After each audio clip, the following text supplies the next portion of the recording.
los procedimientos requeridos para el diagnóstico de la hemorragia, ¿no? Tanto superior como inferior, y también cómo hacer la reanimación, ¿no? O sea, el shock hipovolémico, ¿no?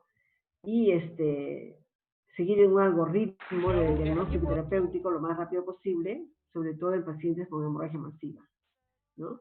Haciendo hincapié en que la endoscopía y la angiografía diagnóstica y terapéutica y la gammagrafía son los elementos que utilizamos para el diagnóstico de las hemorragias digestivas, sobre todo en la angiografía y la gammagrafía, aparte de la endoscopía, también es para la hemorragia baja, digestiva baja, ¿no? Angiografías para la alta no utilizamos, ni tampoco gammagrafía. La endoscopía es para las altas y bajas, y la angiografía y la gammagrafía, y la cámara gamma también, la cápsula endoscópica también son para el diagnóstico de la hemorragia digestiva baja. ¿Y cuáles son los factores de riesgo del resangrado, ¿no? Y la mortalidad? Sobre todo en úlcera péptica con la clasificación de Forbes, que es lo que acabamos de ver. Entonces, la hemorragia digestiva y la pérdida de sangre hacia la luz del tubo intestinal es una revisión, porque ustedes ya han llevado gastro, ¿no es cierto? Es una revisión realmente. Ustedes deben estar expertos en esto. Que se exterioriza ya sea por salida de sangre por la boca o también por el ano, ¿no? Mediante una melena o una enterorragia. Puede ser masiva, más o menos, casi en el 48-144 por cada 100.000 habitantes, ¿no? El uso de AINES ha incrementado la prevalencia de la hemorragia digestiva. Y además, los que han mejorado el pronóstico son los inhibidores de bomba de protones y también la erradicación del Helicobacter pylori. Por la ubicación pueden ser altas, por encima del ángulo de Trace, como hemos dicho, y bajas debajo del ángulo de Trace.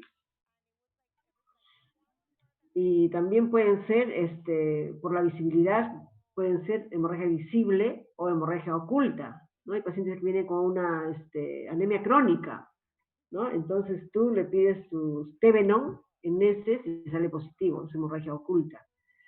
Y también de acuerdo a la cuantía de la hemorragia, los diferentes grados de pérdida de sangre, desde leve, moderado, grave y masivo, ¿no? Entonces acá tenemos causas frecuentes. ¿Qué cosas entre las causas frecuentes de hemorragia digestiva? Entre las no varicosas, la úlcera péptica es la que tiene el mayor porcentaje como causa de hemorragia digestiva alta. Luego puede haber también gastritis, duodenitis, esofagitis, el síndrome de Mallory-Weiss, ¿no? Algunas malformaciones arteriovenosas como la de Pied-la-Foix, tumores también pueden ser, ¿no? O cápsulas no conocidas, un 5%. Hemorragia por hipertensión portal hace más o menos un 20% de todas las hemorragias altas, y por varias esofágicas generalmente es mayor del 90%, ¿no? Otras causas, como les decía, son úlceras de neoboca. ¿Cuál es la neoboca? La neoboca es cuando he hecho una gastrectomía y han estomosado con el yeyuno. Entonces, ahí en esa boca se puede asentar una úlcera y provocar también un sangrado, ¿no? Angiodisplasias, pseudoaneurismas también pueden haber, o fístulas aortoduodenales. El cuadro característico es de hematemesis, ¿no? Hematemesis. Puede ser sangre rutilante, cuando es una hemorragia masiva, o puede ser así como dicen en borra de café, ¿no? O sea, negruzco. Y después también la melena que es una deposición, como ustedes ya saben, ¿no? Oscura, fétida, pastosa, o también puede haber una hematoquesia o una hemoproctorragia. ¿Qué debemos buscar en la historia clínica? Los antecedentes, ¿no? Si alguna vez tuvo una úlcera péptica, ¿no? Aunque algunos pueden debutar con hemorragia digestiva o con perforación sin haber nunca tenido ninguna manifestación que les haga sospechar en una úlcera de fondo, ¿no? Después también los antecedentes del paciente, ¿no? Si tiene hepatopatías, si es que ha tenido, si es que es alcohólico, ¿no? Si toma AINES, si tiene artritis, todos los síntomas articulares, no, las patologías articulares que ameritan AINES, ¿no? También EPOC e insuficiencia renal están entre los factores de riesgo. Y el estado general del paciente, por ejemplo, si es un paciente que tiene baja de peso, viene con anorexia, con astenia, pálido, anémico, pues hay que pensar en una neoplasia. Entonces acá tenemos ya más de la baja, ¿cuáles son las causas? Tenemos la colitis ulcerativa, ¿no? La enfermedad de Crohn, la enterocolitis tuberculosa también, es una, ¿no? La fiebre tifoidea también puede complicarse con una hemorragia masiva. Después, enterocolitis actínica, es aquella en la cual algunos pacientes han recibido cobaltoterapia, radioterapia por algún cáncer sobre la pared abdominal y provocan una inflamación, ¿no? Que se llama enterocolitis actínica, que también puede provocar sangrado. Después también enterocolitis bacterianas o medianas, ¿no? Entonces tenemos la shigellosis. La shigellosis hay, ¿no? Es con sangre, o también cuando hay una enterocolitis por ameba. Y dentro de las mecánicas tenemos dentro de causa de hemorragia digestiva baja, la principal causa es los divertículos, la enfermedad diverticular, ¿no? Después tenemos también otras como la intussuscepción o invaginación, en la cual una parte del intestino se introduce dentro del intestino y queda atrapado y se necrosa, y al necrosar se va a provocar las deposiciones con sangre. Traumatismos también, ¿no? Traumatismos cerrados o no pueden lesionarse el intestino o también el cáncer. Entonces los divertículos, en las bajas, los divertículos son la principal causa de hemorragia digestiva.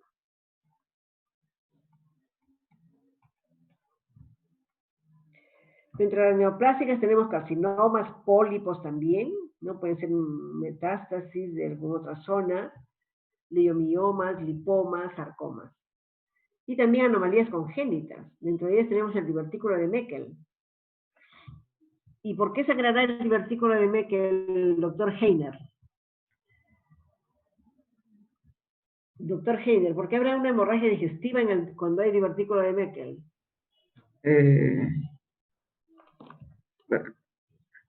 Ya. Doctor Campos. Doctor Campos. Doctora María Alejandra Díaz Morgan. Ya se fueron. Renzo Luján. ¿Escuchan? ¿Me escuchan, por favor? Sí, doctora. A ver, ¿por qué sangra el divertículo de Meckel? Porque tiene mucosa gástrica ectópica, doctores. Y hace una úlcera también a ese nivel y hace un sangrado. Esa es la respuesta, ¿ya? Entonces, el divertículo de Meckel tiene mucosa gástrica ectópica y también pancreática. Atención, ¿ah? También tiene ¿no?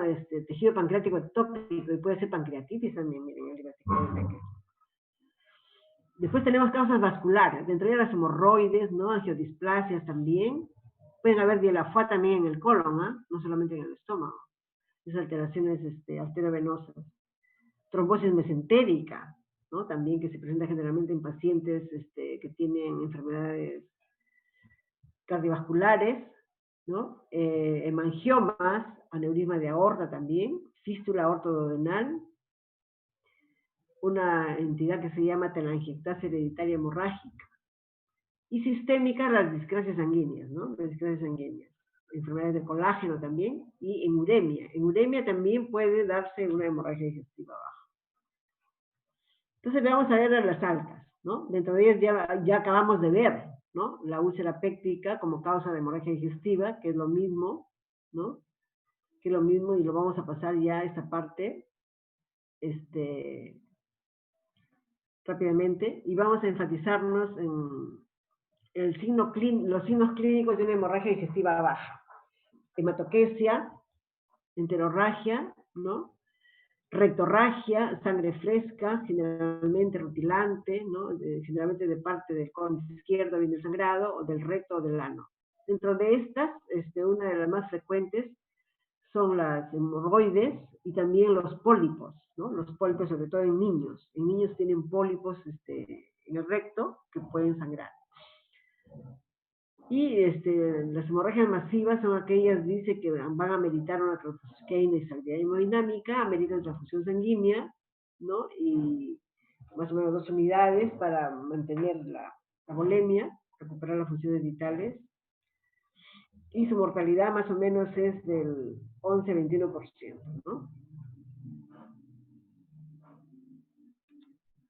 Lo principal en el tratamiento de los pacientes con hemorragia digestiva aguda, sea alta o baja, es el soporte hemodinámico, ¿no? Cuantificar las pérdidas, estabilización hemodinámica, monitoreo de las pérdidas sanguíneas que puedan seguir produciéndose. Luego hacemos rápidamente una anamnesis y una exploración física minuciosas, ¿no? Para captar datos sobre la causa y de la hemorragia, identificar otros trastornos o tratamientos que puedan, farmacológicos que esté recibiendo nuestro paciente y que puedan complicar la situación del mismo, ¿no? Hacer inmediatamente los estudios específicos para esclarecer el diagnóstico. Dentro de los estudios específicos está las endoscopías, ¿no? Sea alta o baja. Y iniciar inmediatamente medidas terapéuticas. Dentro de ellas, cuando es alta, los inhibidores de bomba de protones, ¿no? Que controlan el sangrado y hasta prevenir hemorragias recurrentes. Acá tenemos un algoritmo que he sacado de Savistone, que está muy bien, está excelente. Entonces es la evaluación inicial y la reanimación, ¿no? Entonces lo tenemos que examinar como si fuera un politraumatizado, el ABCDE, ¿no? El ABCDE del paciente igualitito acá, ¿no? Porque el paciente puede estar con los vómitos, ¿no? Pues es que es alta y pues puede broncoaspirarse, ¿no? Puede broncoaspirarse. Entonces tenemos que tener mucho cuidado con la vía aérea también. Valorar la magnitud de la hemorragia, monitoreo permanente y las pruebas de laboratorio, anamnesis, como decíamos, y echarnos a buscar la causa de la hemorragia mediante endoscopía, ¿no? Después, otras pruebas, dice, si fueran necesarias. Iniciar el tratamiento farmacológico, endoscópico, angiográfico o quirúrgico. Cuando es angiográfico, por ejemplo, se pueden hacer embolizaciones, ¿no? A través de la angiografía. Cuando está haciendo la angiografía, émbolos, por ejemplo, de sustancias que van a hacer, que van a coagular el punto que está sangrando, sobre todo en las hemorragias digestivas bajas, ¿no? La embolización con angiografía. O el tratamiento quirúrgico. Y tenemos que cuantificar, ¿no? Las pérdidas sanguíneas, ¿no? Ya conocemos ampliamente esta clasificación ¿no? de la pérdida sanguínea. Se clasifica en 4 grados, ¿no? En orden progresivo de severidad. Generalmente clase 3 y clase 4 van a necesitar sangre, ¿no? Transfusiones de sangre. Clase 1 y clase 2 solamente reponer con cristaloides, y el clase 4 generalmente va a ser tratamiento quirúrgico urgente, ¿no? ¿Cuáles son los factores de riesgo de muerte y mortalidad en la hemorragia digestiva, ¿no? Esto no solamente es para alta, sino también para la baja. Es la edad, enfermedades asociadas, alcoholismo, coagulopatías, inmunosupresión también, ¿no? Magnitud de la hemorragia, el sangrado durante la hospitalización. O sea, es un paciente que no vino por hemorragia digestiva, pero que hace una hemorragia digestiva intrahospitalaria, tiene mayor riesgo que aquel paciente que hace una hemorragia digestiva fuera del hospital, ¿no? Es una cosa básica. El pronóstico es más pobre, ¿no? En estos pacientes que hacen hemorragia estando hospitalizados. Después el resangrado, o sea, volver a sangrar después que has hecho la hemostasia. Y también la causa de la hemorragia, ¿no? Si es que es un sangrado arterial, va a ser mucho más grave. Y si es que es una hemorragia digestiva alta, las bases esofágicas son de peor pronóstico que las de secundarias a úlcera péptica.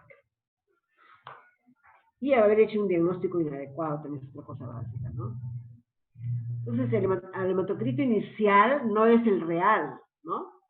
Porque el hematocrito dice no disminuye hasta que el plasma se redistribuye en el espacio intravascular.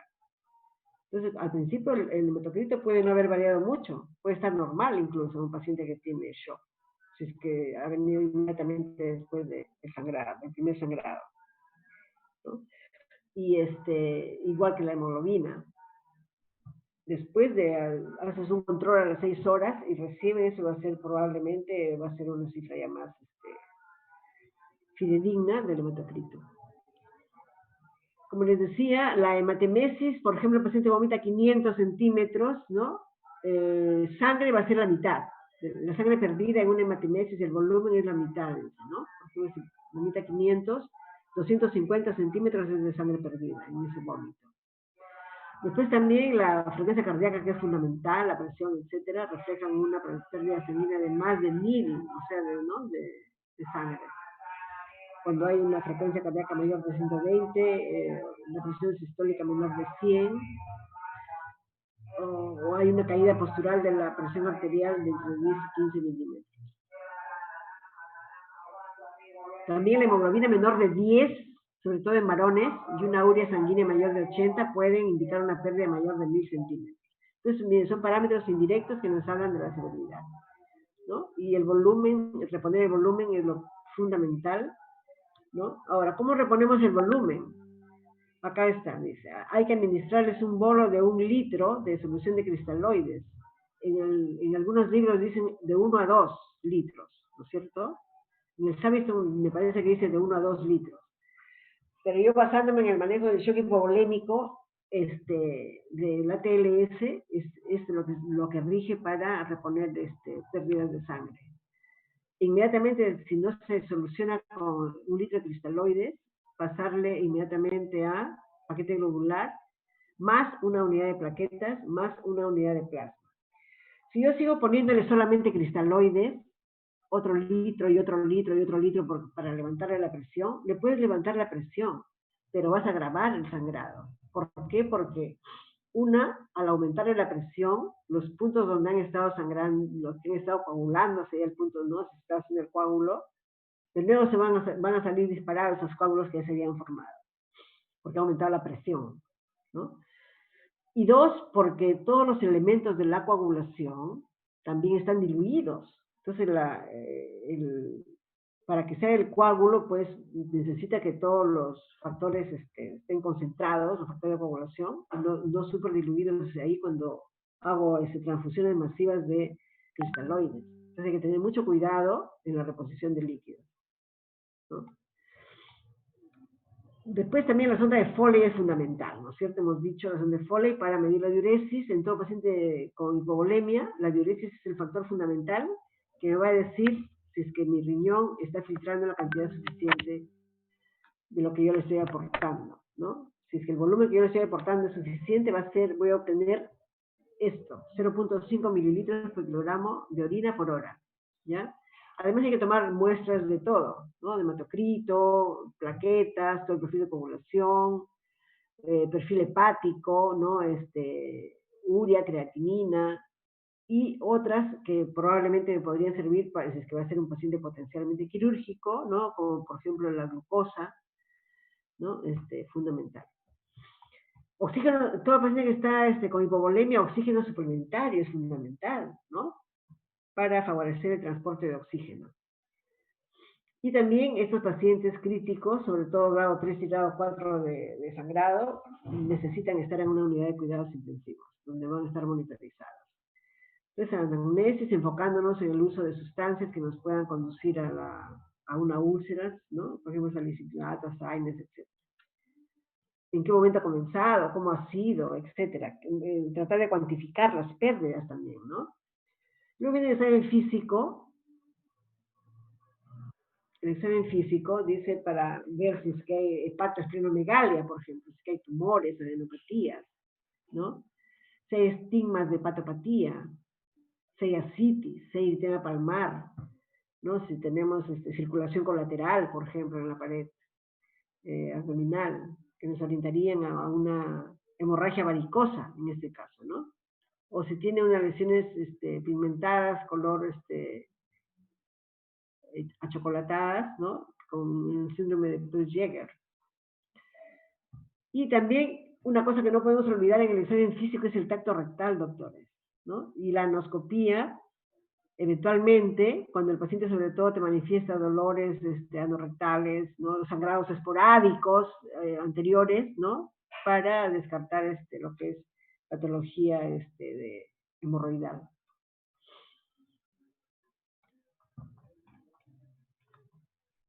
Y acá tenemos otro algoritmo, ¿no? Hemorragia digestiva aguda, dice. Anamnesis, exploración física, ¿no? Indican en gran medida, dice, el origen de la hemorragia. Se suele plantear, o se puede plantear, zona nasogástrica, ¿no? Si no está claro el origen. Si tú no estás seguro si es que es alta o baja, la única manera de saberla es poniendo una zona nasogástrica. Si es que la zona nasogástrica es alta, inmediatamente va a salir, si es que la hemorragia es alta, va a salir sangre por la zona nasogástrica, ¿no? Entonces se le pide una endoscopía alta, generalmente dentro de las primeras 24 horas, que puede ser diagnóstica. Si no hace el diagnóstico, ¿no? Entonces, y la hemorragia es lenta, podemos pedir una gammadografía con eritrocitos marcados con tecnecio 99. Si es que es una hemorragia masiva, podríamos pedir una angiografía o de frente una cirugía, ¿no? Una cirugía. Si es que es baja, la hemorragia es lenta, una colonoscopía. Si es que es masiva, angiografía, ¿no? Si es que con esto hacemos el diagnóstico, procedemos. Y si no hacemos el diagnóstico, se solicitan también la gammagrafía con eritrocitos marcados, ¿no? Gammagrafía para divertículo de Meckel también, o la cápsula endoscópica, o una angiografía por tomografía computarizada, ¿no? Ya hemos dicho que para la alta, la endoscopía es el método gol estándar, ¿no es cierto?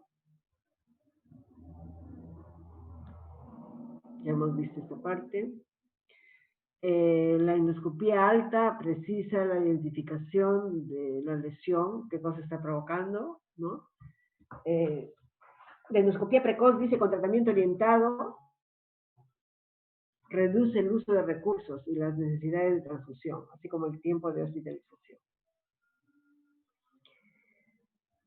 Y también hay una cosa bien importante, dice que la endoscopía en las primeras 6 a 12 horas no ha demostrado aportar beneficio adicional alguno con respecto a endoscopías realizadas dentro, en las 24 horas. O sea, pasado este tiempo, de 6 a 12 horas, ¿no? Después dice, cuando lo haces muy urgente, o sea, antes de las 12 horas, entre las 6 y 12 horas, el volumen de sangre va a impedir que el endoscopista pueda ver con claridad, ¿no? La zona que está sangrando. O sea, disminuye la precisión y se forma la visualización. Además, también aumenta el riesgo de complicaciones durante la endoscopía, ¿no? Que son la broncoaspiración generalmente, depresión respiratoria, porque al paciente se le seda, se le da un sedante para que puedan tolerar la endoscopía, ¿no? Además, también se puede perforar el esófago, ¿no? Es otra de las complicaciones, o perforación gastrointestinal. Una cosa básica es proteger las vías respiratorias, ¿no? Se puede incluso intubar al paciente, sobre todo cuando está con una hemorragia activa masiva, ¿no? Y la exploración no debe interrumpir la reposición de la borla, se hacen al mismo tiempo. Cuando no se llega, dice, al diagnóstico mediante endoscopía en hemorragias masivas, entonces ya hemos dicho, podemos echar de mano a la angiografía o cirugía, en caso de que la hemorragia sea masiva, ya sea alta o baja, que impida la endoscopía, ¿no? ¿Quiénes deben ir también a la cirugía? Aquellos que tienen una pérdida, dice, de 4 a 5 unidades, de 3 a 5 unidades por día, ¿no? Para que puedan hacer una angiografía, atención, para que puedan hacer una angiografía se requiere un sangrado, este dato es importante, ¿eh? Se requiere un sangrado mayor de 0.5 mililitros por minuto, ¿no? Para que pueda ser efectiva la angiografía. ¿Qué complicaciones trae la angiografía? Trombosis arterial, embolismo, insuficiencia renal aguda por contraste endovenoso. Van a utilizar eritrocitos marcados con tecnecio 99. Se emplea cuando la endoscopía no se consigue establecer el diagnóstico. Después tenemos la cápsula endoscópica para hemorragias ocultas, generalmente el intestino delgado, ¿no? Es más preferido dentro de los métodos diagnósticos. Y la colonoscopía cuando se trata del tubo digestivo inferior, o sea, del colon, ¿ya?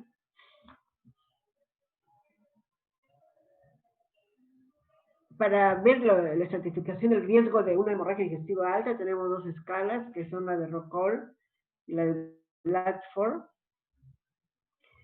La escala de Rocol, que ve edad, frecuencia cardíaca, presión arterial, enfermedades asociadas, ¿no? El diagnóstico, etcétera, y signos de hemorragia reciente, nos predice también recidivas, ¿no? Nos va a predecir recidivas y también nos va a predecir la mortalidad, ¿ya? Son dos elementos muy valiosos que nos da la escala de Rocol. Además, también nos puede predecir la necesidad de cirugía, ¿no? La necesidad de cirugía. Y el Batch4 identifica pacientes de alto riesgo que necesitan una endoscopía urgente, ¿no? Entonces nos dice si es que es urgente o lo podemos hacer en la endoscopía electiva. O sea que podría tratarse el paciente en forma ambulatoria. O también nos puede predecir, nos puede identificar el uso de una transfusión sanguínea o una intervención quirúrgica para control del sangrado, ¿no? Mide la urea, la hemoglobina, presión arterial sistólica y también otros parámetros como insuficiencia cardíaca, hepática, así que presentó síncope el paciente, melena y una taquicardia mayor de 100 latidos por minuto. Entonces son dos índices que nos miden el riesgo de las hemorragias digestivas. Acá tenemos también hemorragia en úlcera péptica, el algoritmo, ¿no? Tenemos la clasificación de Forrest, hemos dicho también, a través de la endoscopía hacemos el Forrest, se hace el tratamiento endoscópico, ¿no? También tenemos, cuando hacemos la clasificación de Forrest o ya no está sangrando, tenemos que valorar la presencia del Helicobacter pylori y iniciar el tratamiento con inhibidores de bomba de protones, como hemos visto, ¿no? Si es que está sangrando el paciente, hacemos el tratamiento endoscópico, continúa, el paciente va a ir a cirugía, si no, hay que monitorizarlo, luego se hace un control, si es que hay residuo de la hemorragia, se repite la endoscopía, si la hemorragia continúa, el paciente va a cirugía, y si no continúa, va a monitorizar, ¿no? Va a monitorizar. Y si dentro de esta monitorización de nuevo recidiva, va a cirugía el paciente. Ya hemos visto la clasificación de Forrest, también hemos visto todos los métodos de tratamiento quirúrgico de las úlceras.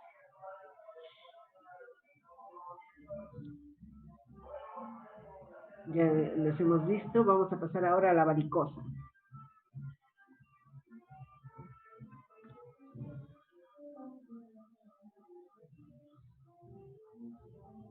Enfatizar sobre el uso del tratamiento médico con inhibidores de bomba de protones en las hemorragias por úlceras pépticas, suspender los AINES. Cuando es un desgarro de Mallory base, también se hace con endoscopía, con las técnicas endoscópicas se hace el control, ¿no? Puede ser por electrocoagulación, también con inyecciones, o una embolización angiográfica también. Cuando es gastritis por estrés, ¿no? Que generalmente es la aparición de numerosas erosiones superficiales que sangran en el estómago, generalmente los puntos más que sangran más pueden coagularse y también el tratamiento es con inhibidor de bomba de protones, más que todo, ¿no? Cuando no dan resultado los inhibidores de bomba de protones, hay que administrar octreotide, ¿no? O vasopresina. Ahora veamos las varices esofágicas, sangrado por varices esofágicas, ¿no? Son dilataciones venosas, dice que están en la submucosa, ¿no? Y que pueden ser erosionadas, generalmente están en el esófago distal, ¿no? Y pueden llegar a crecer hasta 2 centímetros, esos varices. Las mucosas se dañan y entonces, ante cualquier traumatismo mínimo, incluso colocando una sonda nasogástrica, se puede lesionar y provocar un sangrado. ¿Ya? Entonces, acá tenemos el algoritmo para el diagnóstico, tenemos sospecha de hemorragia varicosa basada en anamnesis, es decir, tiene estigmas de haber tenido, de tener una cirrosis con hipertensión portal.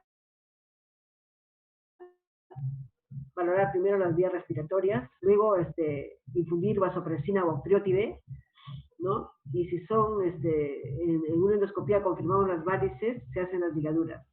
La ligadura endoscópica o la escleroterapia. Esas son las técnicas que se utilizan por vía endoscópica para yugular el sangrado de una varice esofágica. Si cesa la hemorragia, va a seguir el paciente con vasopresina durante o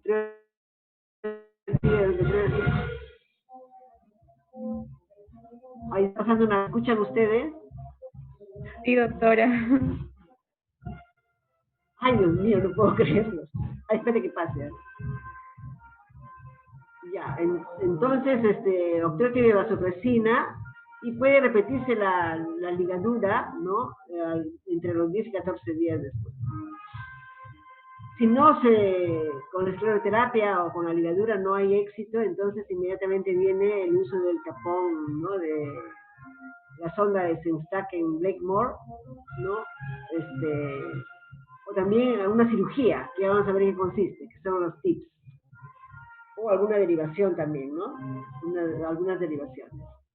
Entonces, escleroterapia, ¿qué más? Ligaduras, escleroterapia para las varices esofágicas.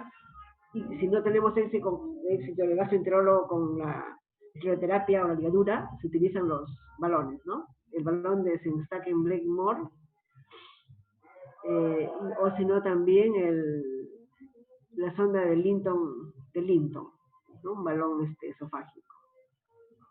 ¿Ya? Entonces, como hemos dicho que la mayor parte de varices está en la parte, ¿no? Desde la mitad inferior del esófago, al inflar el globo, entonces al hacer presión para el sangrado, ¿no? Disminuye el sangrado.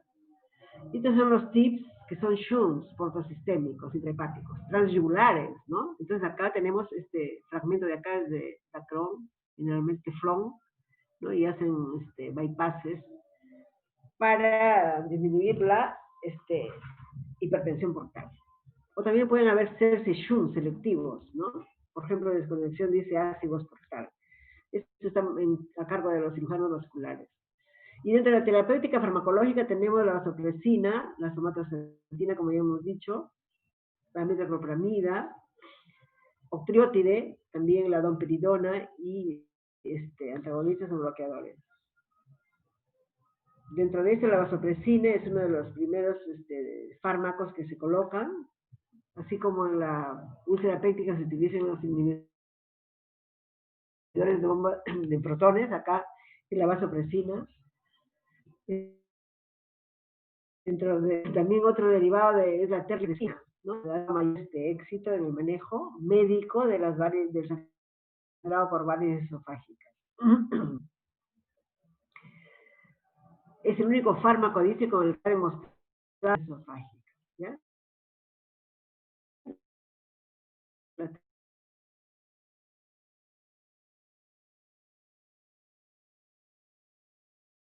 terlipesina, atención.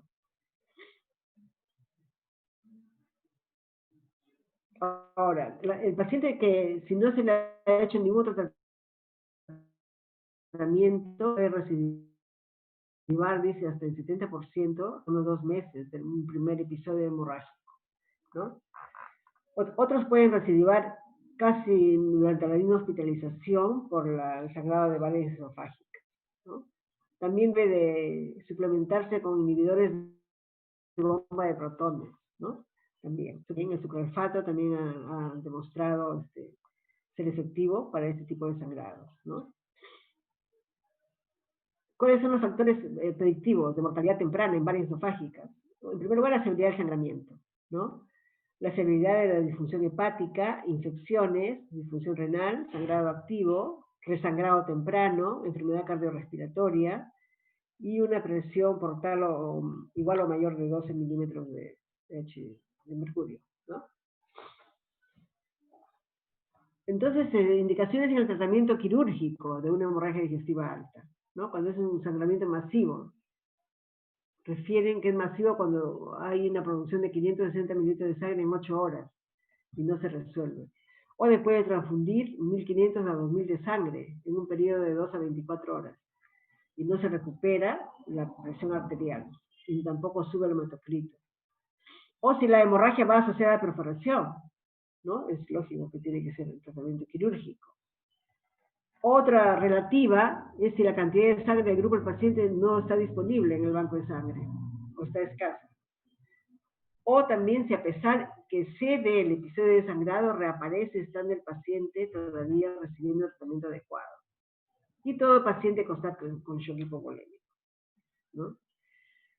El tratamiento electivo en la hemorragia digestiva alta es generalmente cuando el sangramiento es lento, pero persiste más allá de las 48 o 72 horas, ¿no? Entonces, ese paciente puedes programarlo para hacerle una cirugía definitiva, ¿no? Sobre todo cuando es por úlcera péptica. Pero es selectivo, es un paciente que no está en shock, ¿no? Es un paciente que no está en shock.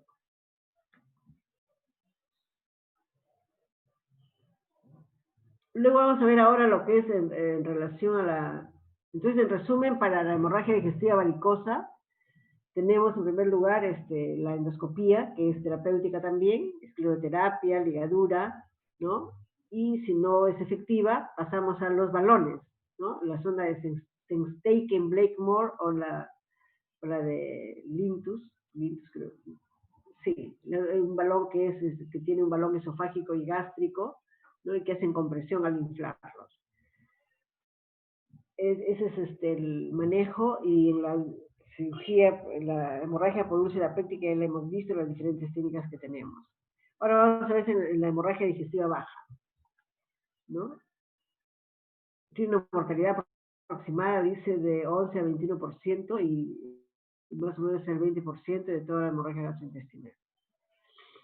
Y acá tenemos un pequeño algoritmo: anamnesis, tacto rectal, tacto vaginal, anoscopía, sonda nasogástrica, colonoscopía, angiografía, ¿no? Y gamografía con glóbulos rojos marcados con tecnecio 99. Tenemos también la sonda endoscópica, la sonda enteroscópica, la cápsula endoscópica, la angiotac, pruebas de provocación que vamos a ver en qué consisten, la laparotomía exploradora, y también la enteroscopía intraoperatoria, que vamos a ver en qué consiste también, cuando es baja, ¿no? En baja es muy difícil, como les hemos dicho, detectar, sobre todo cuando son desde el ángulo de Trice hasta la válvula ileocecal, cuál es el punto que está sangrando. Es muy difícil de ver. Ya tenemos un algoritmo de sangrado gastrointestinal bajo. Si es que sale oculta, hacer una colonoscopía, ¿no? Y de acuerdo a hacer, si es que está negativa la colonoscopía y tiene síntomas gastrointestinales superiores, se hace una endoscopía alta. Si es que tiene melena, igual, una endoscopía, si que sea negativa la colonoscopía, ¿no? El paciente que tiene melena, primero se le hace una endoscopía alta, atención, ¿ah? Y si está negativa, recién se le hace la colonoscopía, ¿ya? Después también, si es que si tiene hematoquesia, ¿no?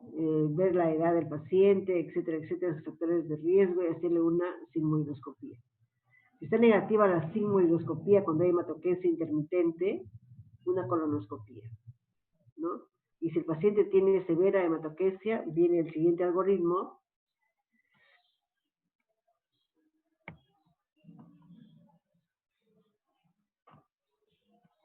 Ay, no quiere pasar esto.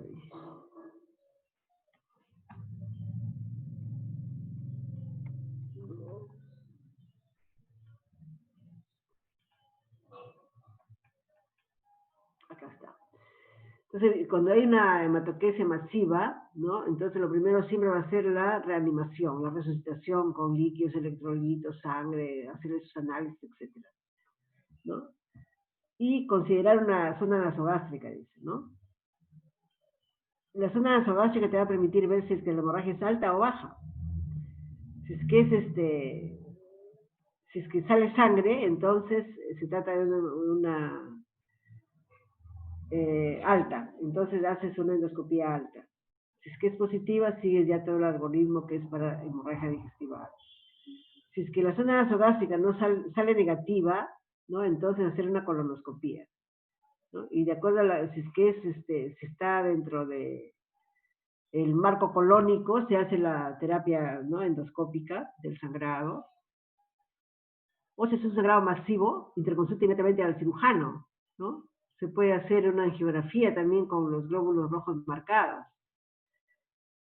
Si es que no es posible mediante la angiografía hacer la embolización y parar el sangrado, porque mediante la angiografía también se hace embolización, ¿no? Con sustancias que van a hacer la hemostasis en la zona que está sangrando. Si no se logra remitir el sangrado, entonces cirugía, ¿no? Si la embolización es exitosa, se observa al paciente y se reponen las pérdidas, etcétera, etcétera. La otra forma ¿no? es la enteroscopía peronal, dice. Entonces el colonoscopio, ¿no? El colonoscopio puede introducirse a través de la boca, llegar hasta el duodeno, pasar el ángulo de Treitz, ¿no? Más o menos se pasa hasta 60 o hasta 1,50 m, ¿no? Puede darte el diagnóstico más o menos en este porcentaje, más o menos entre 38 y 75%. Pero tiene sus complicaciones, que son dolor abdominal, puede haber pancreatitis, puede haber perforación intestinal también, ¿no? Con el enteroscopio. Puede hacerse también una enteroscopía transanal, ¿no? O sea, con el colonoscopio también, se pasa todo el marco colónico, se canaliza la válvula ileocecal y se avanza hacia el ilion distal y se puede localizar el punto sangrante, ¿no? Pero tiene un rendimiento de diagnóstico bajo realmente, ¿no? Entre 26 y 54%. Y también hay riesgos de perforación. Y este es el dispositivo con el cual se puede, ¿no? Tiene más o menos 2 metros de longitud. 2 metros de longitud. Después tenemos la cápsula endoscópica, ¿no? Que es esta. El paciente traga la cápsula y recorre todo el aparato digestivo y mientras tanto va emitiendo fotografías, dice, ¿no? A sensores y va siendo grabado todo, va siendo grabado. El paciente puede estar haciendo su vida normal. Y luego la elimina, ¿no? Con las deposiciones. Entonces también es un método excelente para diagnosticar lesiones, ¿no? Que son la causa de una hemorragia digestiva. Pero generalmente acá es cuando el paciente está estable hemodinámicamente, ¿eh? Demora 24 horas el examen, ¿no? No podemos esperar tanto en un paciente que está sangrando. Probablemente va a necesitar cirugía, ¿no? Y el otro método de diagnóstico que les decía es la enteroscopía intraoperatoria, ¿no? Entonces hacemos una incisión en el segmento que presumiblemente nosotros creemos que está sangrando y se introduce el enteroscopio y se va mirando y se va avanzando hasta poder localizar el punto donde está sangrando y hacer la resección, ¿no? Una vez que has localizado el punto que sangra, se hace la resección respectiva. Acá se está introduciendo el dispositivo con una incisión. Se va avanzando hasta ver el punto que está sangrando. Entre sus complicaciones, bueno, el rendimiento es más o menos, ¿no? 70 a 100%, o sea, es aceptable ese rendimiento, ¿no? También puede hacerse por abordaje laparoscópico. Miren, ¿eh? No solamente por cirugía abierta, sino también por abordaje laparoscópico. Desventajas por uso en adherencias, ¿no? Puede haber hilo prolongado también, laceración o perforación del intestino, infección de la herida. Después, ¿cuáles son los estudios de provocación? Es la arteriografía, ¿no? Una arteriografía se llaman estudios de arteriografía. Y a través de la arteriografía se puede aplicar heparina, se pueden fibrinolíticos también, vasodilatadores, ¿no? Pero tienen poca efectividad, de entre 25 a 50%, ¿no? Puede hacerse también una embolización supraselectiva, dice, del vaso sangrante con diferentes sustancias, ¿no? Como el Gelfond. Después también otro método es el marcaje que se hace cuando se hacen las endoscopías, se marcan con azul de metileno, ¿no? Con fluoresceína, el punto que está sangrando, de tal manera que cuando van a operar, van a notar el cambio de color en el intestino que debe ser resecado, ¿no? Es decir, para la localización de la lesión, dura un montón estos pigmentos, ¿no? O sea, puedes esperar y operar después de varios días que has hecho el marcaje. ¿Qué más? Cuando la hemorragia es persistente y tenemos ubicación topográfica del punto que está sangrando, se hace la resección del segmento que está sangrando. Si no tenemos ubicación anatómica, topográfica, ni diagnóstico, pues generalmente el paciente va a ir a grandes resecciones, ¿no? Muchas veces innecesarias. Muchas veces hemos resecado al punto que creíamos que estaba sangrando y hemos hecho anastomosis y todo, pero el paciente ha seguido sangrando. ¿no? Y eso es terrible, porque a veces tenemos que resecar grandes longitudes de intestino y podemos provocar al paciente una complicación que se llama el síndrome de intestino corto, ¿no? Síndrome de intestino corto, cuando se reseca más del 50% de la longitud del intestino delgado. Y luego tenemos la otra, que era la laparotomía exploradora, ¿no? En la cual nosotros tenemos que mirar, ir palpando todo, ¿no? Palpando si hay tumoraciones, etcétera, por transiluminación, ¿no? Viendo ahí cuál es el punto que está sangrando. Enterotomías múltiples, ¿no? Hago una incisión, por ejemplo, hago una incisión, miro si por ahí viene sangre o no viene. Si no viene, cierro. Y así voy avanzando y haciendo varias enterotomías y virtiendo la mucosa para ver si está sangrando, ¿no? Entonces, cuando no tenemos, y como te digo, muchas veces resecamos, pero más o menos el 40% de veces no hemos acertado en lo que hemos resecado. Y el paciente va a seguir sangrando, ¿no? Ahora dice que se debe asociarse con una enteroscopía intraoperatoria. O sea, hacer la enterotomía, introducir el enteroscopio, que sería lo ideal, ¿no? Pero lamentablemente, bueno, por lo menos en mi hospital no tenemos esa tecnología. Este es un resumen, ¿no? Los pacientes que tienen angiodisplasia generalmente van a tener resangrado, ¿no? Cuando operar, cuando es de emergencia, ya hemos visto, resección segmentaria del segmento afectado. Cuando es en colon no hay ningún problema, porque tenemos la colonoscopía, ahí te dicen cuál es el sector que tengo que resecar. Pero cuando es delgado sí es difícil, ¿no? Igual también prioridades diagnósticas y terapéuticas en hemorragia digestiva baja, certificar la pérdida hemática, evaluar el impacto hemodinámico, hospitalizar al paciente, tratar la hipovolemia, clasificar la hemorragia digestiva, en qué grado está, ubicar la lesión sangrante mediante los estudios que acabamos de ver, lograr la hemostasia, que puede ser endoscópica o mediante cirugía, ¿no? Y certificar el diagnóstico con un estudio histopatológico, ¿no? Después ya esa muestra, el segmento que hemos resecado siempre tiene que ir a patología, porque podría ser también la causa de un cáncer que está sangrando, ¿no?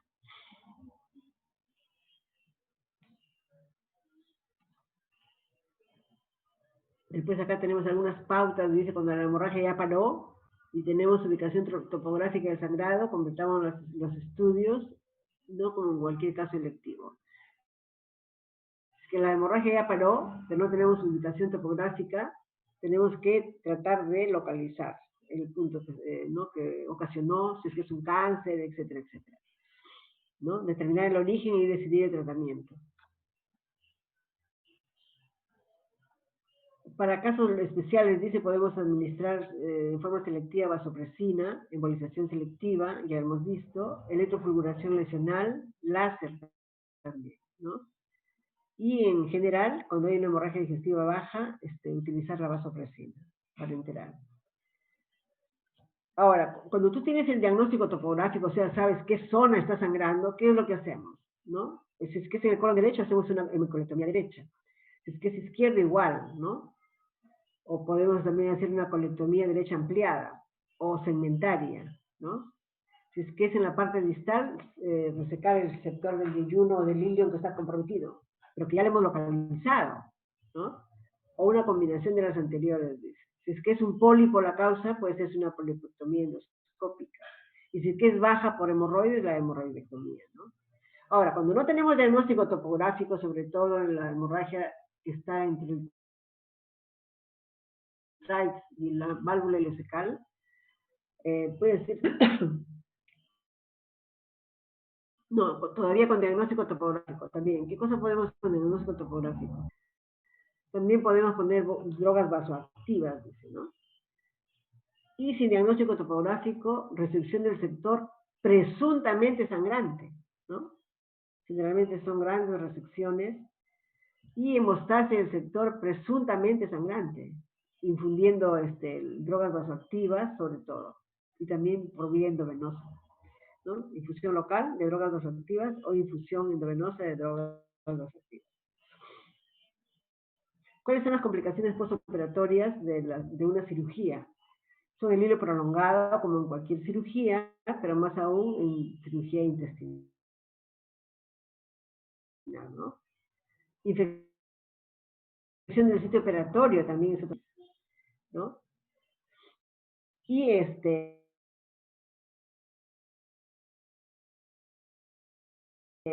inmediatas cuando hacen una nueva absorción, ¿no? O cuando se infecta la herida pueden haber eventración, ¿no? Bien, entonces hemos agotado lo que es el sangrado gastrointestinal, la hemorragia gastrointestinal.